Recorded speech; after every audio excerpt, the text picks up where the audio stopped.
I thought the lunch was delicious. Thank you very much. Let's see. Okay, a whole new panel up here. Elizabeth Spinzia is the moderator for the afternoon panel on housing, and as with this morning, she'll introduce her panelists one at a time. And then there will be, at the end, questions that, as we did this morning, may cross over from person to person. And since we mentioned housing a number of times this morning, it is a perfect segue into this afternoon's session. Elizabeth was elected to the town board in January 2012 and has served as town supervisor since 2014. She and her husband Jim and son Leo moved to Rhinebeck from Manhattan 10 years ago. After a career as a producer, an executive producer in the TV commercial film industry, Elizabeth brought her financial and logistical experience to the town board. She's committed to supporting and working with the town staff and volunteers, respecting the taxpayers' burden with thoughtful and thorough budget preparation and ensuring good communication and promoting open communication with the public, which is another reason we're here today. So you'll need this. Thank you. And then you can pass it to your folks one at a time. Okay, great. Thank you. It's nice to be asked to be here, and the morning was really interesting. It was a good, provocative discussion, and I think that that's what Rhinebeck at Home is providing for us, a forum to begin discussing the issues of our community and what we need, and together we can help come up with a vision and shape it. So this afternoon's panel is Perspectives on Housing, and to that end we have three really fantastic panelists. Ann Saylor has been the Community Development Administrator for Dutchess County Department of Planning and Development since 2012. Ann is responsible for implementing the county's community development and housing programs, including, among other things, the Senior Citizen Owner-Occupied Property Rehabilitation Program. She has also served as the county's housing coordinator for 22 years. She's responsible for providing technical assistance and expertise to local municipalities, nonprofit agencies, private developers, and the public on all aspects of affordable housing and community development in Dutchess County. We also have John Clark, who is the Development and Design Coordinator for the County Planning and Development with almost 30 years of experience in the department. John's work ranges from regional planning and transit-oriented development projects to neighborhood-scale plans and site design alternatives. John was principal author of the Greenway Connections for the county and the Hudson River Valley. John is a charter member of the Congress for New Urbanism, and he taught for more than 10 years at Vassar College Urban Studies program. And finally, we have David Silver. David is a partner in the Rhinebeck Gardens Group and a co-owner of the Hudson Highlands Construction, the builder for the gardens. As a longtime county resident, David is involved in numerous and diverse residential and commercial development activities throughout the county. The Silver family's involvement in real estate stretches back over 2 generations, owning and managing well over 2,400 residential apartments and buildings, over 750 condos and townhomes. So I think we've got a lot of experience and knowledge up here. I don't know if I'll be as effective as the previous moderator, but each of our panelists here will speak for about 10 minutes. And then Nina and Ann have told me I'm supposed to help facilitate discussion, questions, and comments. So I think I'm going to turn this over to Ann first. And thank you again. I have my own timer on, see if I can do it. So I work for the Department of Planning and Development, as does John. Am I doing this okay? And many of you may know us, probably more John than me, when it comes to today's development. We come in and we make comments on what's going to be built today. But one of our charges is also to look out into the future. John and I talked a little bit about how far I could say we look out. I think years ago we used to look out 20 years. Things change so fast. I think we're looking at about 10 years, 20 years from now, we may have a car that drives around itself and some of our problems will be done. So let's just talk about maybe 5 or 10 years.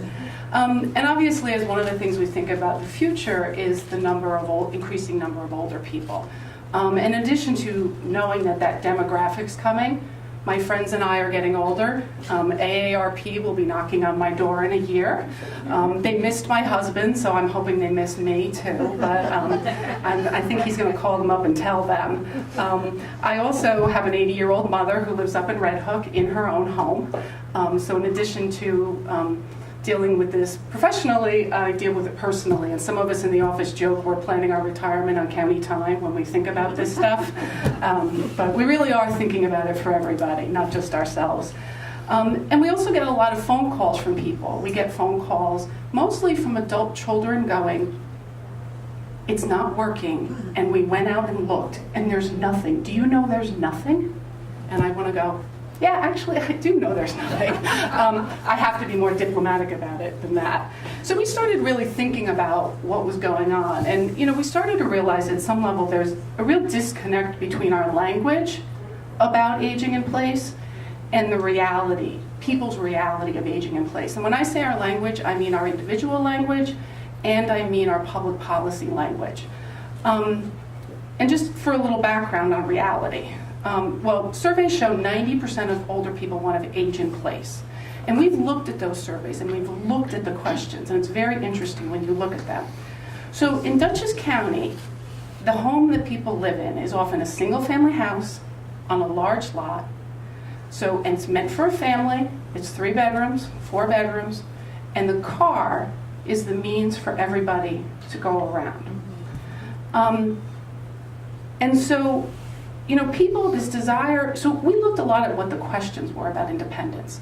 And it seemed to us that what happens is we've conflated independence with staying in that house. And they're not the same thing. Staying in that house may actually hurt your independence. Moving may actually be the better thing. And if you look at the questions that these surveys ask, the assumption of the surveys that are done, even by AARP, is that it's that house. So, we realized we have a very narrow definition often of aging in place, and we as policy people we're perpetuating this. I talked to my mom a little bit, and I said to her, I'm worried that our language about this is making people feel like if they don't stay, they fail. And she said to me, no, honey, we don't feel like we're failing. And then she proceeded to tell me this story about a friend of hers that moved near her daughter and had to give up her home. And I said, Mom, do you hear what you just said to me? You said she had to give up her home. And she said, oh yeah. I said, this is not exactly life-affirming language, And there is a reality. There's a reality that 70% of people over 65 will need long-term care. And remember, sometimes that long-term care may be for a short period of time, and wouldn't it be great if you could come back to a home? Your home, not necessarily the one that you raised your family in, but your home, the place that you identify with. And 40% of people will enter nursing homes. And I, firmly believe that housing that doesn't help us with true independence can actually hasten our entry into those places. The research is also, I thought this was very interesting, women outlive their ability to drive by 10 years. Men by 7. I've had the joke that men probably are 10, they just keep driving 3 more, but I'm not getting into that one. And that doesn't count. Remember, I said I have a mother up in Red Hook. That doesn't count the years of I don't drive at night. I don't drive when it rains. I don't drive when it snows. I don't drive when it might rain or snow, So you really start limiting all of those interactions that you have. And we love to tell these stories about the 95-year-old who drove his whole life and then went to bed and died, and that was great, right? It's a great story. It's not the average. It's a lovely story. I hope it's my story. But, what's that Lake Wobegon, everybody's above average, I'm probably pretty average, and I have to acknowledge that. And I love my house. I live in the city of Poughkeepsie in an old house in a lovely neighborhood. I love my house. But will I love it so much when I'm worried about it financially, when I'm worried about navigating it, when I only get out a few times a week? I love a day in my house. If I don't have to go anywhere for a day, I love it. But the truth is, I can get in my car and leave. There's a difference when you can't get out of your house for a day, 2 days, 3 days. Those are really important questions for people to ask. And I talked a little bit about our language. I think it's funny, we talk about when people want to move, we talk about it downsizing. So when a young person goes from an apartment to a house, we don't call it upsizing. But when an older person goes from a house to an apartment, we call it downsizing. What if everybody's just right-sizing? Doing what's right for them?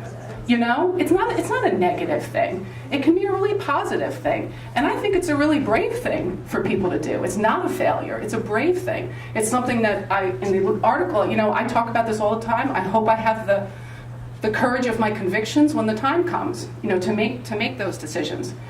And I think there's a real pent-up demand that we don't acknowledge.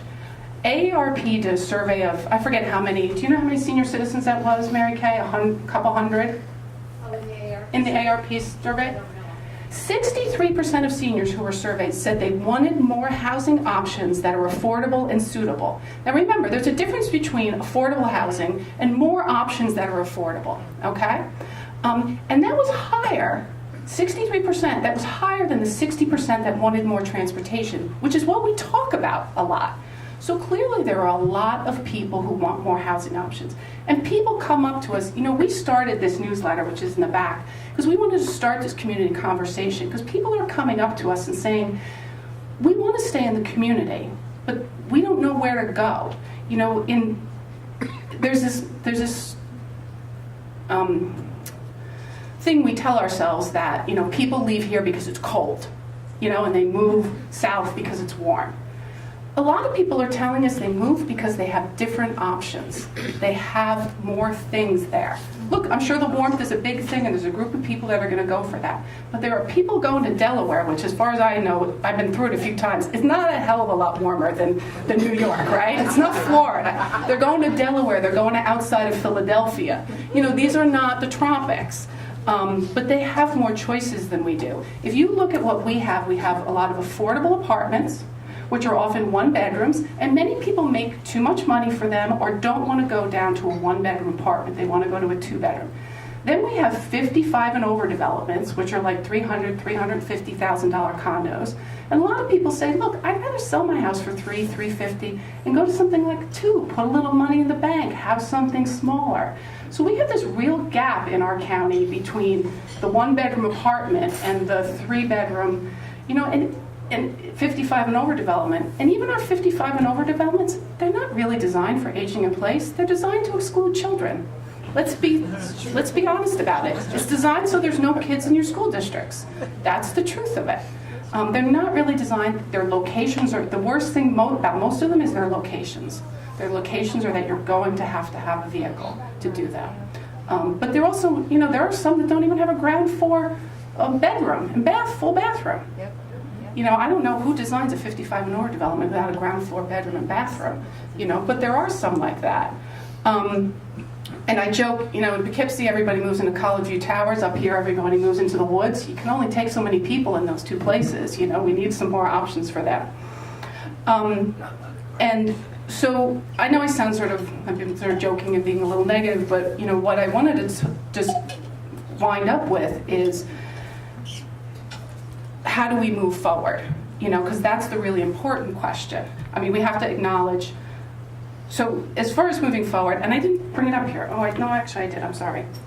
One of the things that people have to do first is have a real conversation in your family about the reality of aging where you are. And we developed this checklist, and we actually went around and looked for checklists, and we couldn't find anything we liked. And I'll tell you, I don't know that we love this one. But this checklist, we went through and wanted to really look at the financial, physical, and emotional issues. So to give you an example on the first page, there's a whole questions about upkeep, right? All the technical things of money. But the first question is, do you feel comfortable hiring people to do chores when you are no longer able to do it? Because you can have all the money in the world, and if you're not comfortable hiring people or don't like strangers in your house, this is a problem, I know people with lots of money who don't like to part with it. I mean, that's a problem too. I know people with money and the house is falling down around them because they used to do all the work themselves, and somehow paying is a constant acknowledgement that you can't do it anymore, and so, the electrical panel's going, spitting out things. So, you really have to look at yourself, not just your house and your financials, but yourself. And I wanted to I cleared this story with my mother. My sisters have been bugging my mother to get the washing machine and dryer out of the basement. Her house is actually pretty good for aging in place, but the washer and dryer in the basement. And she finally said to me, you know what? I don't think I want to bring them up here, because when I can no longer go in the basement, I can probably no longer should be driving. And when I can no longer drive, I won't do well here because I'll be isolated. And what she was saying is, while she talks about her privacy being important, she realizes that her ability to socialize is actually more important. And I thought it was great that she was able to see, there are a lot of things that are important to each of us, but we need to really talk about what is the most important to each of us. And once you've had that conversation, then you want to look around your community and say, okay, where would I go? And what a lot of people are telling us is they're not going to find a lot of things. We talk a lot about, people talked about talking to your state officials and your federal officials, and not to put you on the spot, but when it comes to building housing, you need to talk to your local officials. Because it's the zoning and the land. What I can tell you is the government will fund it, the builders will build it, but until we learn how to float housing like the Jetsons, we need land to put it on. Do you remember the Jetsons? The houses all floated. We don't do that yet. We need land to put it on. If we want to build apartments, there's adorable cottage developments around. Just fabulous they're building out in the Pacific Northwest. There's no reason we can't do that stuff here. So we need the zoning, we need density. The big bad word that John's going to smack me for saying, the D word for saying, And we need to make sure that those developments are designed for people aging. And one of the things is we need to start now, because you cannot build housing overnight. It took us years to get into this situation. It's going to take us a while to get out of it. But if we start now, we got a shot. So go with that.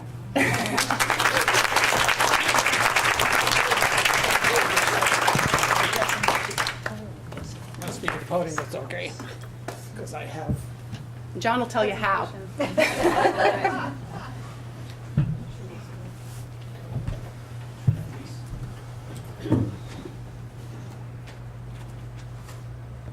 I brought some show and tell here. I feel naked without a podium or a PowerPoint.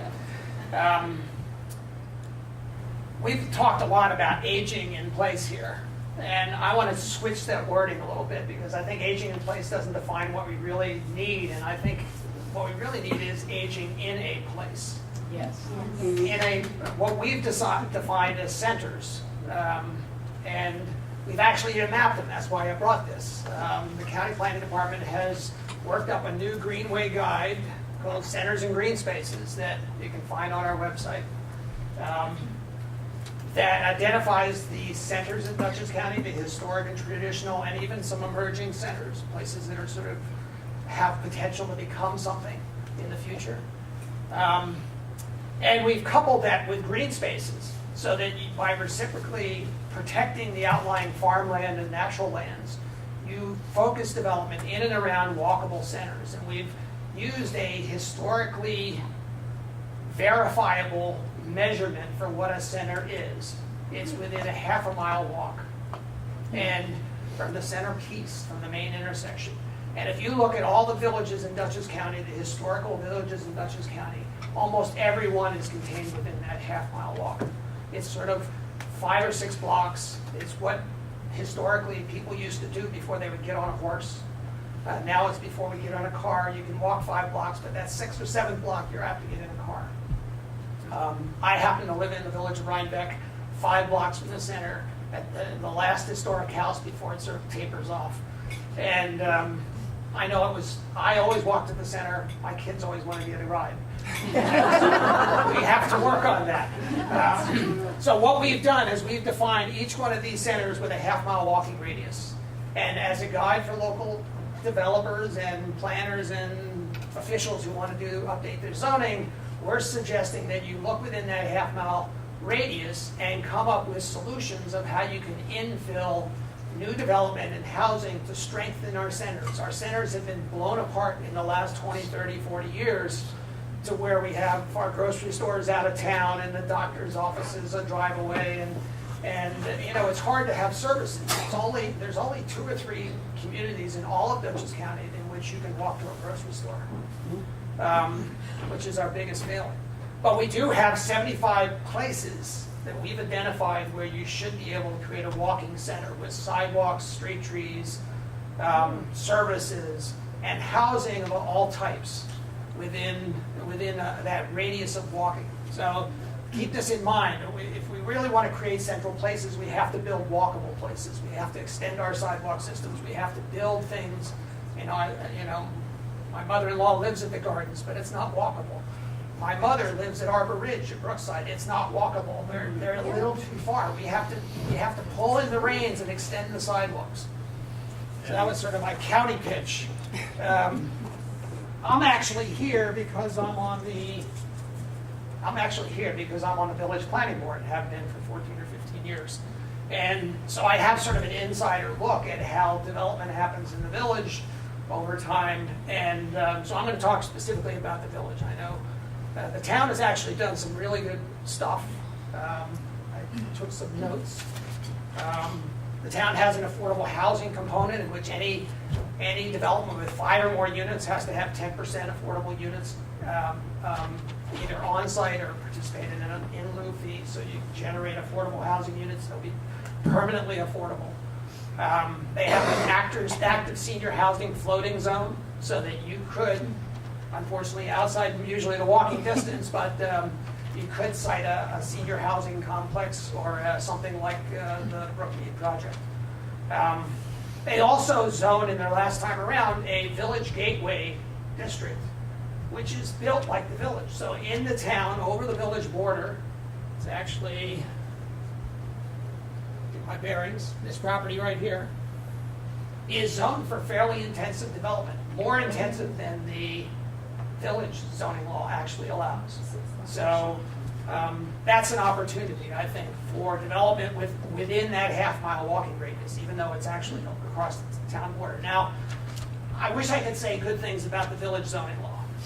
And I remember that zoning is the rules by which we change our lives. It really is what makes or breaks how we can change a community. Either build it up, build it in, create a more walkable environment, or the zoning will allow it to spread it out and create all of us, turn us all into drivers in which we relate to our neighbors by turn signals.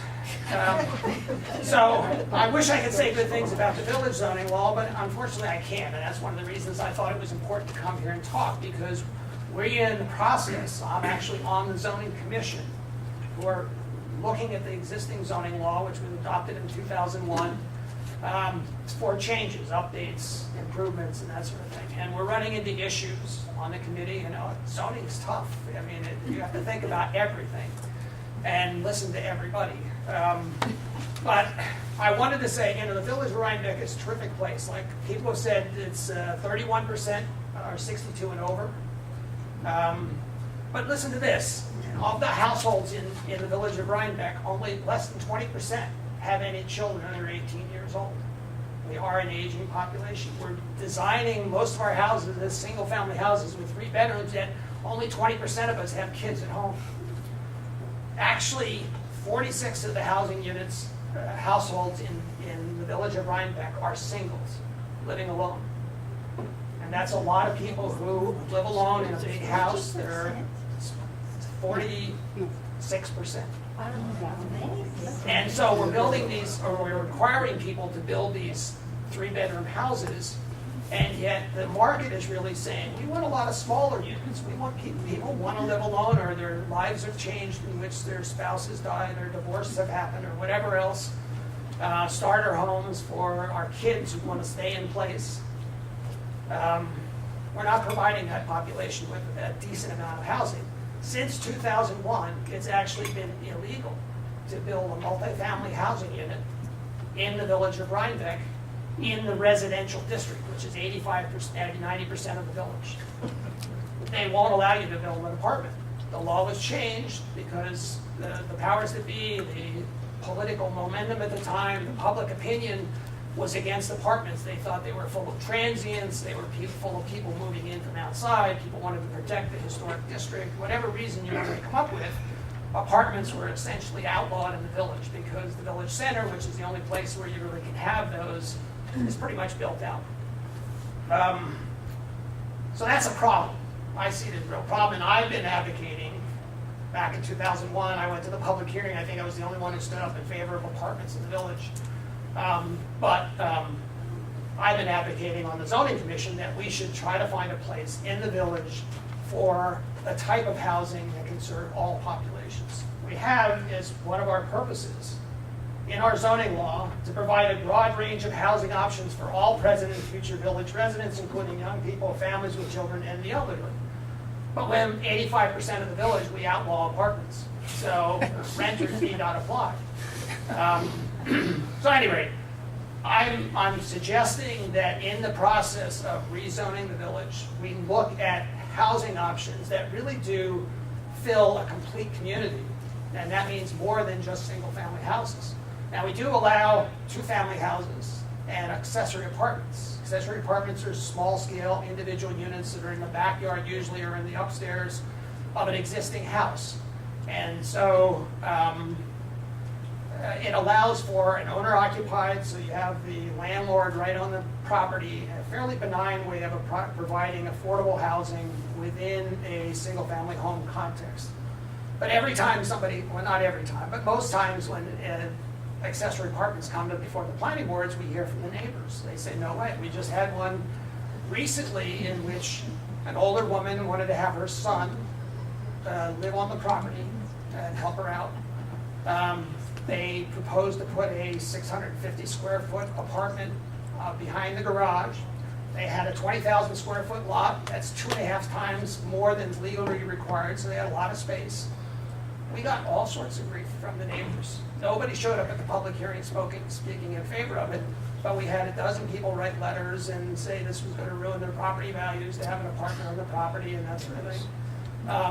That's their honest opinion. They have the right to say all that sort of stuff. But it really makes it hard for the planning board to give a special permit when all the neighbors are coming out against it. And we had the same thing happen for a two-family home on Livingston Street and other cases throughout the years. So even the fairly benign two-family home or accessory apartment, we've had a lot of political opposition to the village. So I would hope that maybe a group like this would be an advocate for flexibility in housing, for more options for seniors in particular. And I don't know how many minutes I have You're left. good. Okay. I mean, no, it's time's up. Yeah. I will finish with one pitch, and I swear to God, I haven't talked to anybody about the hospital about this, but the hospital does own a parcel of land out here, which is really close to the village center, like a quarter-mile walk. It's where Wells Manor is, between Wells Manor and the library, essentially. 23 of the acres are in the town. They have fairly good zoning. They allow multifamily housing. They allow houses on 6,000 square foot lots, which is less than the village. The village, however, is only zoned for single-family homes on 8,000 square foot lots. No multifamily allowed. So I'm suggesting to the commission, and maybe we'll get some public support for it, is that this property out here on the western edge of the village be rezoned to match the town zoning, to connect Wells Manor to the village center, so it's not such an isolated, right now it's on a cul-de-sac, you have to do a big U-turn walk to get to the village center, rather than go through the village green or go through up Rhine Cliff Road. There's an opportunity here. It's the last opportunity in the village, essentially, for any large-scale possibility for new housing that would provide a real senior-oriented community. And I think this is an opportunity we should let go to waste. Thanks.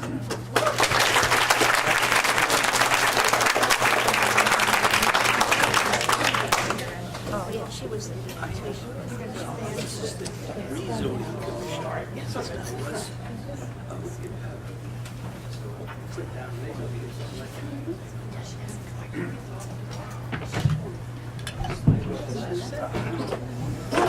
Good afternoon, everybody. My name is David Silver. I own and manage two complexes in the town and village of Rhinebeck. One is the Village Green Apartments. There's 146 apartments there. We're fully rented, and about 75% of those apartments are occupied by people 55 or older.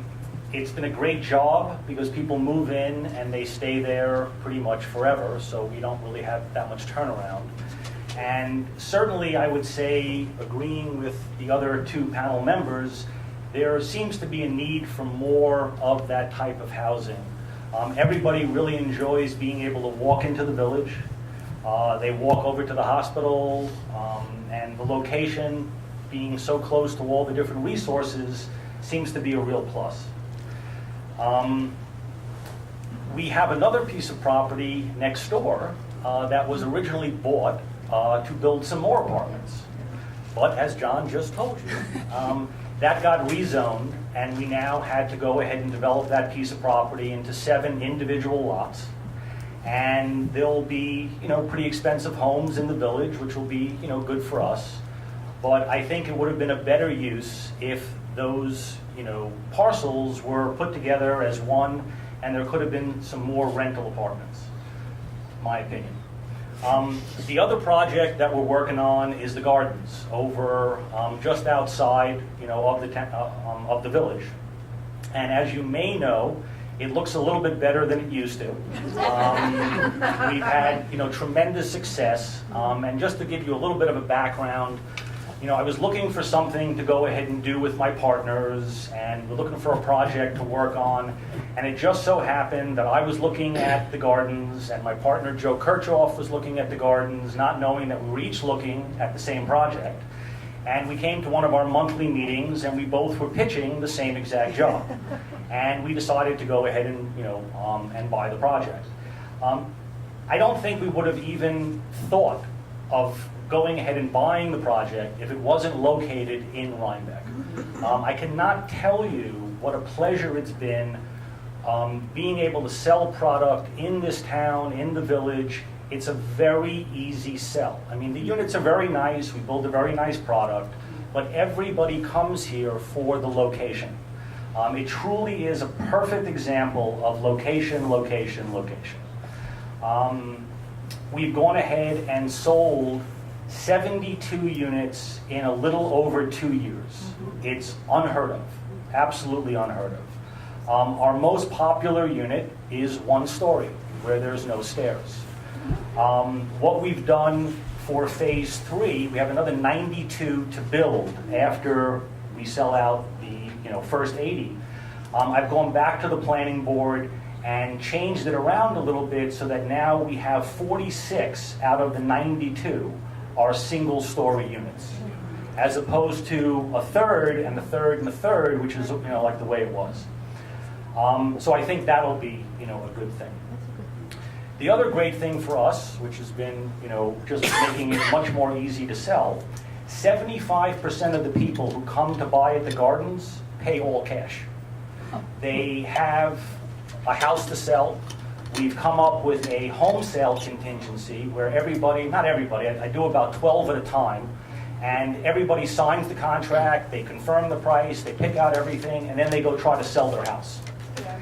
And that's been great because, who can afford to have 2 houses at one time? So we usually go ahead and we wait about 3 months, 4 months for the people to go ahead and sell their house, and then they come and they close on the condo, and it works out great. Out of probably the 35 that we've done, we've only had 2 fall apart.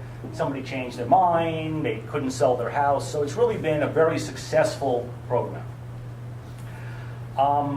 Also, it's been very easy working with everybody who's over 55, which is the only customer we have at the gardens.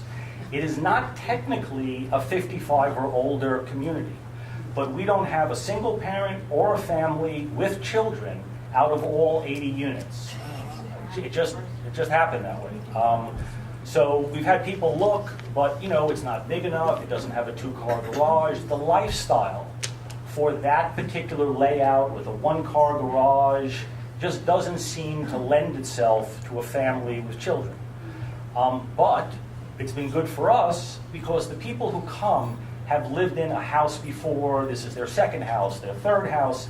They know exactly what they want. It's really a very easy sell. And one of the things we've tried to do, which has also worked out well, is we put pretty much everything in the home that everybody would go ahead and need. So you're not coming into like another development and you're picking this option and that option. Everything is in the unit already.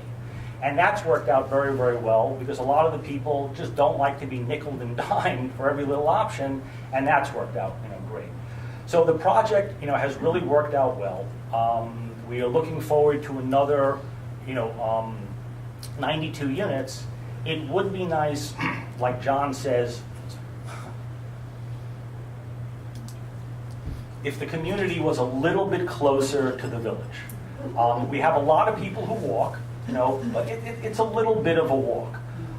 If the community was a little closer to the village, I think it would be better for everybody who lives there not having to use your car. Just to give you a little bit of what I've been doing, I just got back from Clemson University where my daughter is going to college. And that's in Clemson, South Carolina. And my other daughter is going to Davidson, North Carolina. And it's been very interesting to just drive around and understand how they're building, how they're developing. And it's all about what everybody's been talking about here at the panel, where it's just a little closer, it's a little tighter. It's just, like everything's about not getting into your car.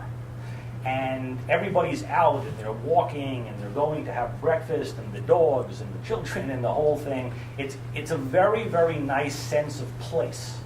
And I think that that's really what you get from designing a community that's a little closer and not requiring a car to go from one place to another. So that's pretty much what I have to say. A little shorter than everybody else. But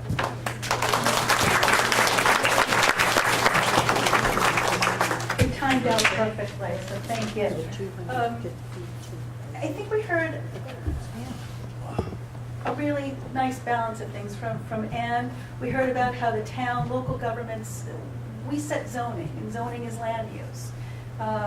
And other governments, there's county planning, you have an amazing planning department, and state and federal for funding, working together with private developers, with developers to build the sort of communities that would serve us well. And here we're talking about a population that's getting older.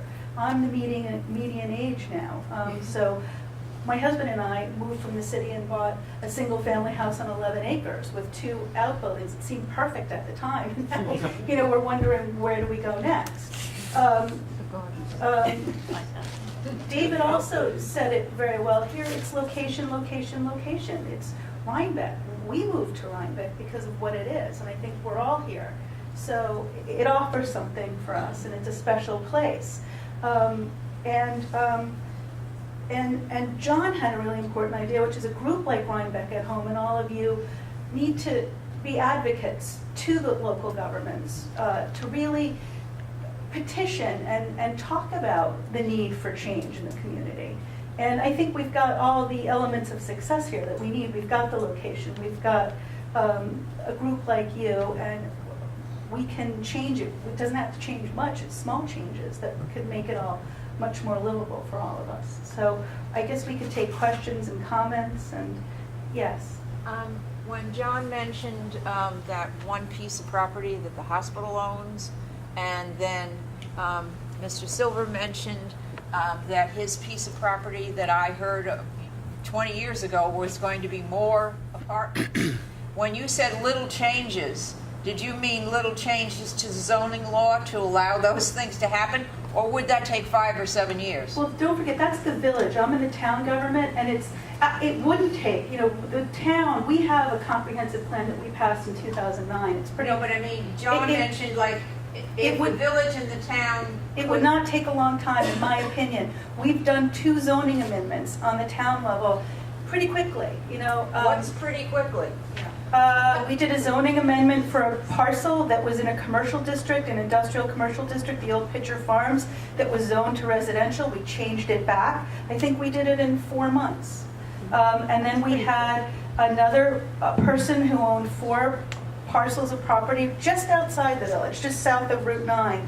And the new zoning wouldn't allow a subdivision. The whole neighborhood are 1/4 acre plots. We changed that back in a couple of months.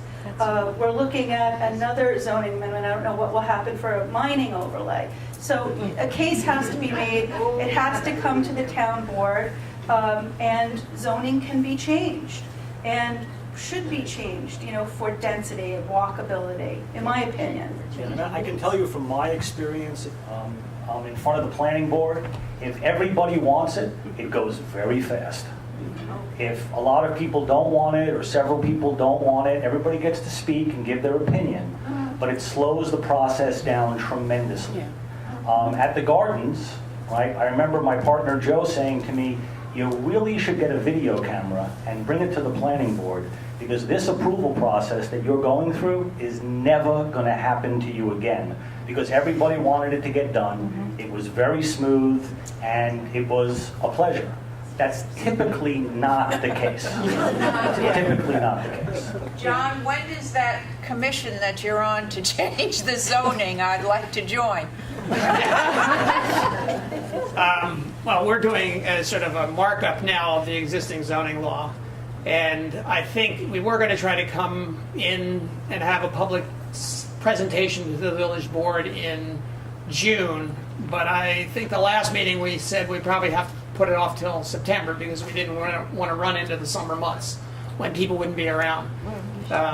Because zoning is a complicated and multifaceted and controversial subject.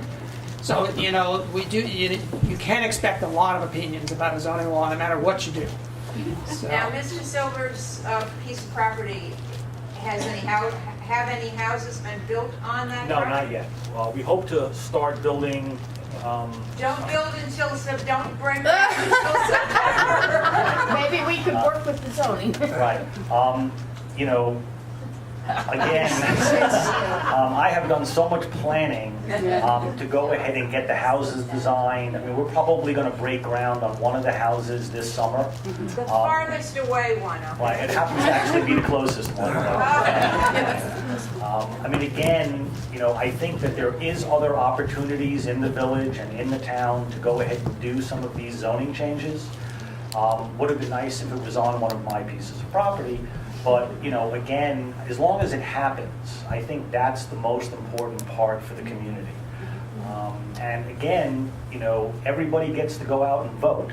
So if everybody gets out and the majority wants this to happen, you can get to go ahead and vote it in terms of voting for the officials that want these conditions to be met. But your piece of property will be out of the loop by the time That's it's correct. the walkability thing. Yes. Yes. Yes, I mean, you know, it's just the way it happened to end up. And don't forget, it's not the elected officials. We have a zoning board and a planning board that follow the laws. The town only enacts the laws. So I'll go to David first. Yeah, well, the hospital owns that property we're talking about, and I wondered if anybody is pressuring the hospital to try to get a developer to come in, at least to the town, the portion that's in the town, to develop it in single-family housing, which is I don't know essentially about zoned for. I don't know about anything before the town, and, you know, it's private property, so it's difficult to talk about it. But it's We can hospital talk owned. about how it's zoned. Mhm. And I think in the town portion, there is a density overlay here. I don't know what there is in the village portion. it's single-family homes, two-family homes, accessory So apartments. It's like every other. So it's different than what we've, Yes. yeah. I think I have Ward and then John? Mary. Yeah, on South Street, there are 2 big rental buildings. They're apartments. Are they grandfathered in, Yes. but they cannot be repeated or Yeah. rebuilt or? Yeah, that's the problem is the existing multifamily units in the village were grandfathered. They're protected under the rights they had when the zoning law was passed. But they can be phased out anytime, and we are seeing slowly the apartments being changed to single-family houses, people converting back two-family houses to single-family. You know, it's slow. We still have a lot of rental units in the village. It's not like, I actually have figures on it. Owner occupies 57% of the households in the village, and 43% are renter controlled. So that's still a decent mix. But without any new blood, without the opportunity to create new units, all the older units are getting more and more showing their age, not being improved necessarily, certainly not being created any new units that would be designed for universal access, to be designed specifically for the elderly, those sorts of things. A lot of these units are on upstairs staircases and not suitable for the type of population that we're actually creating. Can I just say something about that? I don't know if this is happening up in Rhinebeck, but it wouldn't surprise me if it is, but I know it's happening in Beacon. People are starting to rent out apartments through Airbnb, which removes them from the rental market. And it's a supply and demand thing, so rents are going to start going up in Beacon. And there's a whole argument about whether Airbnb should be restricted or not. And I'm not stepping into that. But what I'm saying, because I actually on that side tend to be more let the market go. But there is an impact when those units are taken off the market through Airbnb. And then we're talking about another level of local government control. Right. So, Yep. I think Mary was Yes. I just wanted to ask about infrastructure. It would seem that we're already in favor of more sidewalks, which would make your gardens a more walkable place to the village. But I always hear every year about any building in Rhinebeck about sewers and water Well, sources. the town isn't on, the town isn't on a sewer system. I think the only sewer system is in the business district of the village, is that correct? There is a line of village water that goes out to Rhinecliff and on Rhinecliff Road. Gardens isn't on. Gardens on village water. They're on village water, village sewer.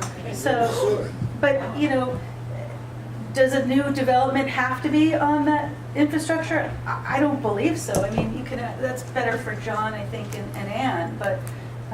Either when you build any sort of more than a single or two-family house, they can work off a septic system. You're going to have some sort of central utilities.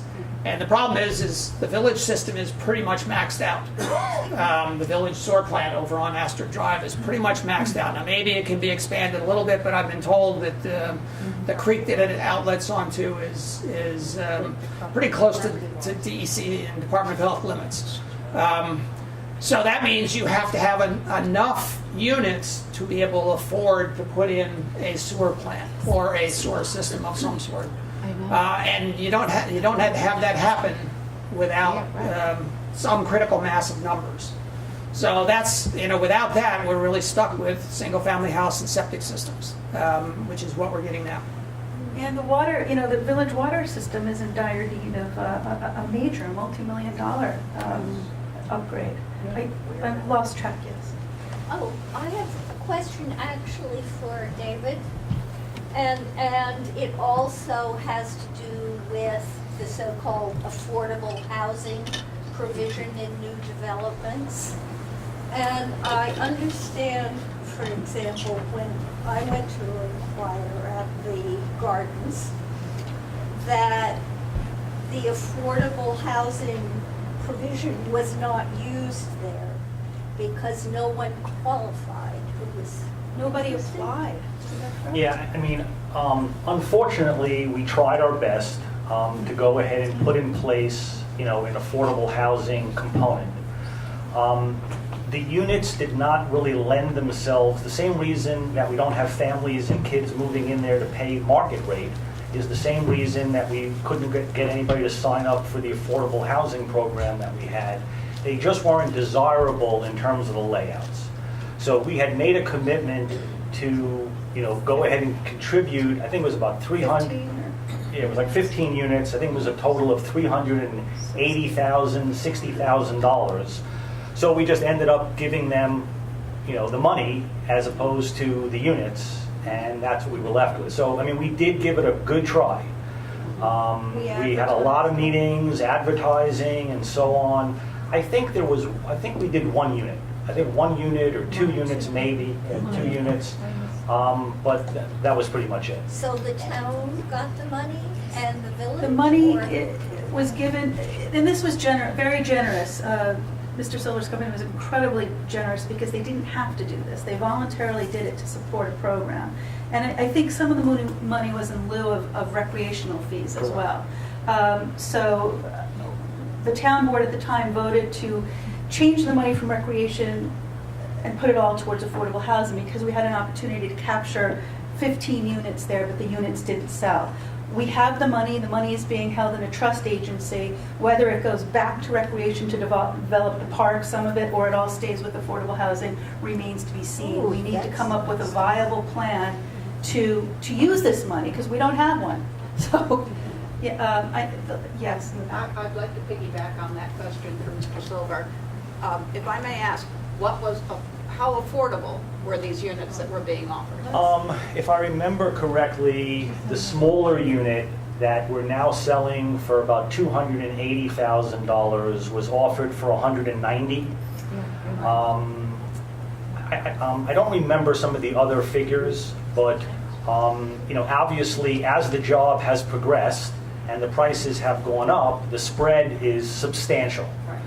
There probably is, between the A unit, the B unit, and the C unit, there probably was $100,000 to $120,000 difference between what they're selling for now and what the workforce housing units would have sold for if they sold, because those prices were frozen. They were based on the original prices that we started with. They did not continually go up as we increased the other prices. But there was an income level on those units, am I correct? They could That- not that have is- more income than, I don't remember exactly what the formula was, but it was something in that genre. This is something that Ann and her department helped us with. It's all accounting formula for median Yeah. income and And I think do you have the towns here? Is the town at 100% of median? I think there's a couple issues. One is that at the beginning, the spread was not that much. Right. At the beginning, the spread was very narrow, okay? So that didn't really look attractive for people. Now the spread is more. You might find a different thing if you went out now, but he was very generous and stuck with it as long as he could.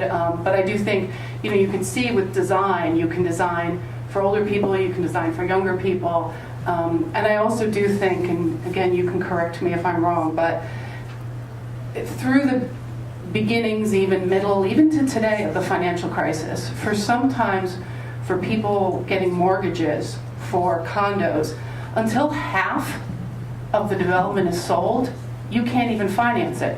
So until he has 50% cash buyers, if I'm a young person who needs to go out and get a mortgage and I don't have cash, I can't even do the deal.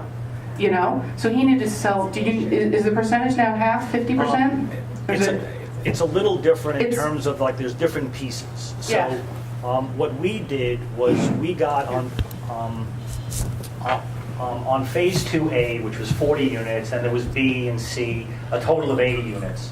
We got what is called a PERS approval. I don't know what it stands for, but basically it's a Fannie Mae approval that allows the bank to sell the mortgage to Fannie, because the banks don't like to portfolio the loans.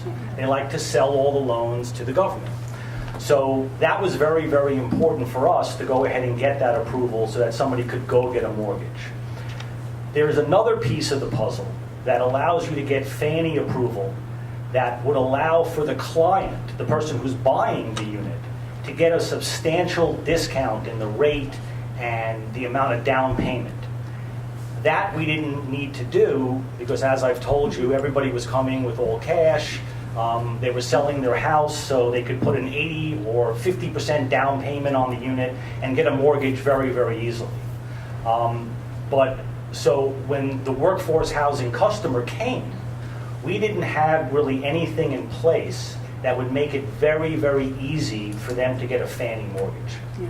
And of course, that didn't, help exactly, but Right. that was, the nature So of it's it. because of the interaction with the financial markets and people's desires, and it's a little more sort of complicated Yeah. story than.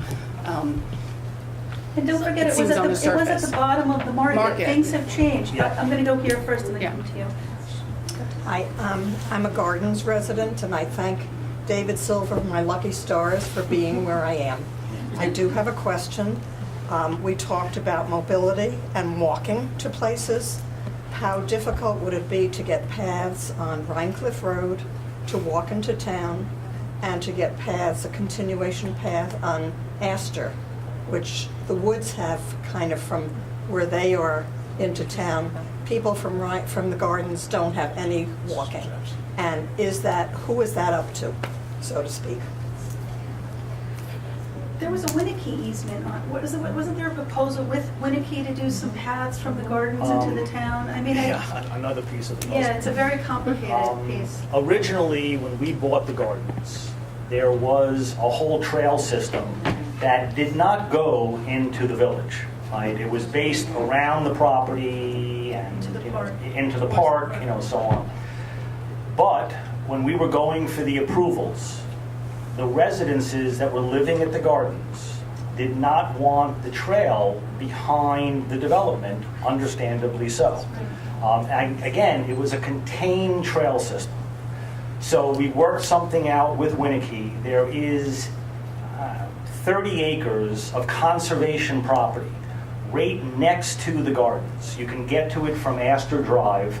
There's a little gravel kind of driveway that goes into the property, okay? And we put the entire trail system in there.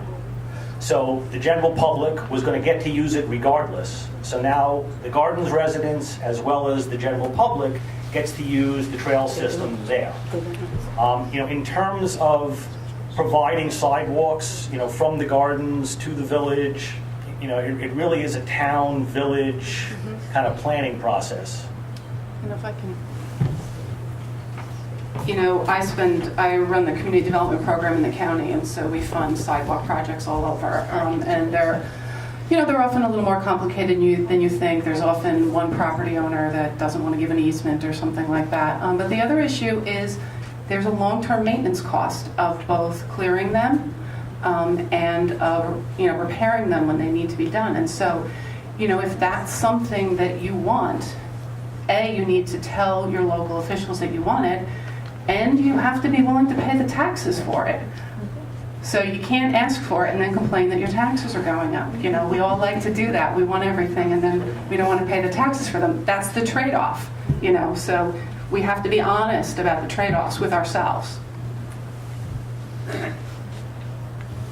We're frugal here in Rhinebeck. We have one of the lowest, the town of Rhinebeck has one of the lowest tax rates in the county. Yeah, and cars are very expensive. I'm just saying, Yeah.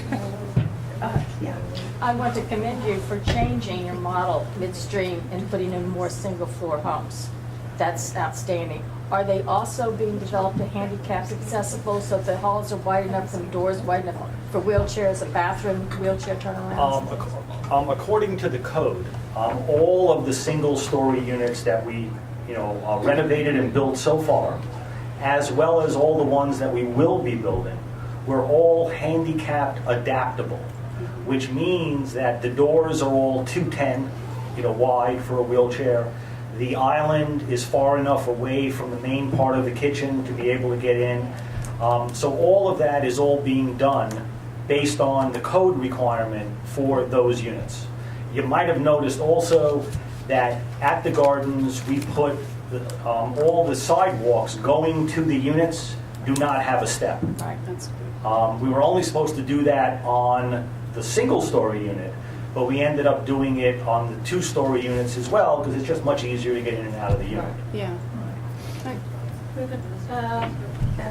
Beverly and then I'll come. Yeah, I'd like to get back to the affordable housing, and I want to know what's the lesson learned, and how do we not repeat that situation in our efforts to provide affordable housing? That's a very disturbing story to me. Well, it is, And and I, you know, I hear you and I believe you tried, but it's very disturbing to me that here, again, you know, well intentions, good intentions. we couldn't produce sell them. nothing. Yeah. We didn't Produce have, we nothing. didn't But have the what is need. the lesson learned? The lesson is this, that we have to try harder to come up with a sustainable model, and we're going to have to support it with some kind of public funding, local public funding. We still have an affordable housing, open space affordable housing committee working on this. We still don't have a viable position. The model that the committee came up with would be funding this affordable housing, because you have to cover the spread of what they cost to build and what the affordable is with tax dollars or grant money. I think that it would net us about $2,500 a year, because they're proposing that we fund it from fees tacked on to building permits. So it's also a part-town fund. It's not something that everyone in the town, meaning village residents, would fund. In Red Hook, they have a sales tax, this is for open space, on anything over the median selling price to go towards preservation of open space or farmland. If we look at something different, we have to come up with a viable model, and I don't know what that is, but here's Ann. I She can will. answer that. Quickly, yeah, it's like a minute she'll be able to tell us. And, well, no.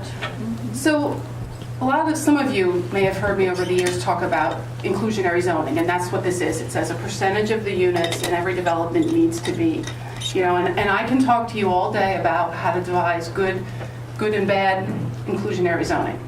But some of you will have heard me say, I'm actually not a fan of inclusionary zoning. The answer is to build more. Density. You need inclusionary zoning is because you have restricted building unnecessarily. It's a solution to a problem that we created. So although I will talk about inclusionary all day, because I have to help try to solve this problem, I'm not a big fan of it. Because I think whenever you create an artifice like this, you end up with all sorts of problems. And one of the problems with inclusionary zoning is that inclusionary zoning is again, it's sort of a market-based. Now, I just said we need to go back to the market, but think about inclusionary zoning. You create 10% of all development has to be affordable. What happens if the economy is really bad and you aren't building anything? How much affordable housing do you get? 0. 10% of nothing is nothing. So at a time that you actually need affordable housing, you get nothing. Then you have things like this, where you have affordable housing that comes in when there's not quite the spread because the market hasn't responded yet. You know, we need to build more. I think that's the easy answer. So, and when you see me next time talking about inclusionary zoning, you know, just you can call me a hypocrite. It sounds simple. Yes. I'm going to pull it back to something really simple. If John could just explain a little bit more about the zoning process, or I think we need perhaps through Rhinebeck at Home a little bit more education about the zoning process at some point in order to be sort of able to participate more effectively. But in the example we were talking about earlier, do the zoning modifications come about in reference to specific development projects or properties, or is it Can everybody hear into that? No. Okay, the question about, That's a great question. generally the question is, how do you become educated as to the town and the village zoning practices, and how are they able to be changed? I think that's the kernel of that Right. question. Zoning changes usually happen in two ways. Either it's petitioned by a property owner to change a specific property or a group of properties because they think there's some unfairness in the system. We had that happen across from the hospital. There was 4 or 5 houses that, at the time, they wanted to market for medical offices. And so the property owners petitioned the village board, and we considered it. We had a public hearing. They changed the zoning. No medical offices ever went in. So now they're thinking about changing it again. So that's one way of doing it, is that property owners petition to have a change done on their property. The other way is, ever so often, the municipality takes on the idea that it's been 15 years since we did our last zoning update, and we should do it again. And that's what's happening now. There's been enough problems with the existing law that the planning board and the zoning board of appeals and the village board members have noticed over the years and keep a running list. And finally they said, let's put together a zoning commission, look over the whole code, make some recommendations, have a public hearing or two, and make the changes. That's what's happening now. Now, it's all been sort of behind the scenes. They set up this zoning committee with appointed members from the planning board and the zoning board and the village board to sort of put together a first draft. And that first draft will probably be presented to the village board, I don't know, maybe June, if we're lucky. They'll mull it over, they'll ask the village attorney to look at it.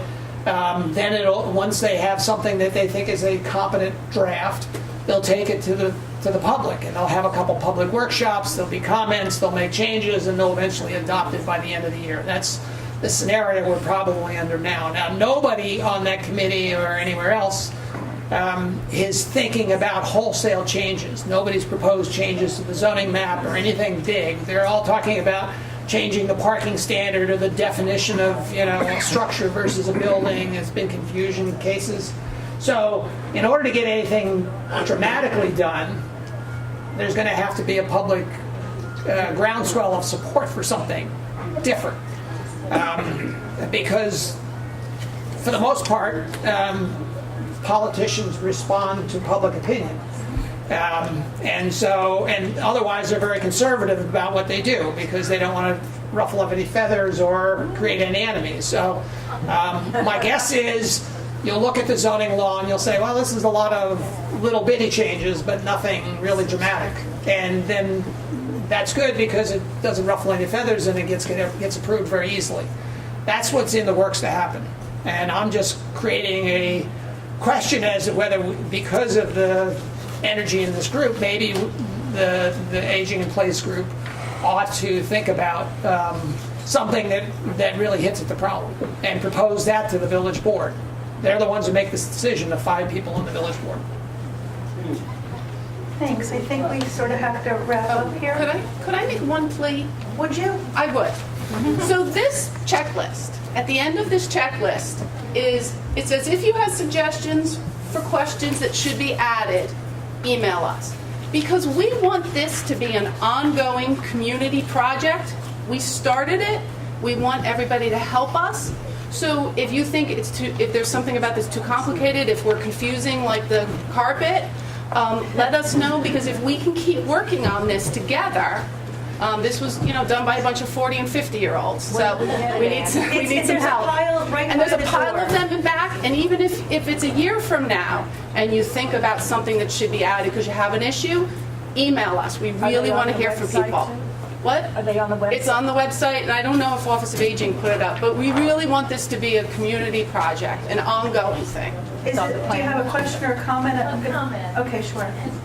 I hope it'll be a positive comment. We moved to Rhinebeck a number of years ago because my husband became the pastor of the Rhinebeck Reformed Church. And we bought property and we built a home here. And we've lived here since 1992 and love Rhinebeck very much. When it came time for us to right size, and I like that terminology, when it came time for us to right size, we looked around the area, all around, because we liked the area. We love the Hudson Valley, and we've lived as far as California. We still wanted to stay here. And although the prices were higher here for housing in Rhinebeck, we discovered that taxes were lower, and I shouldn't say that too loud. Because, we see the rise. We work hard to keep them low. And we live in the gardens, and we love it. We just moved in July. We love it there.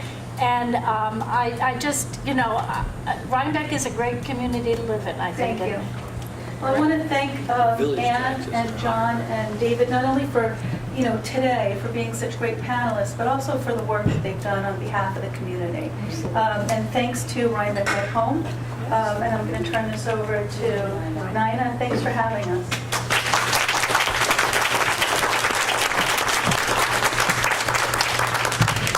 Well, this is all about thanks. Thanks to all of you, Elizabeth, for moderating, and to the 3 of you for sharing your really interesting and thought-provoking perspectives with us.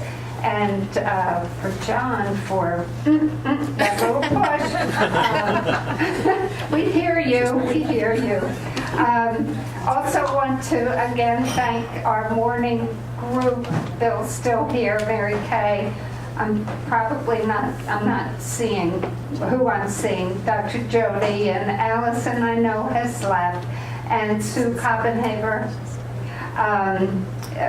It's just been wonderful. And we're grateful to all of you for your willingness to spend this whole day with us as we begin this conversation about aging here in Rhinebeck. We realize that this conversation is not just about our individual futures as we grow older.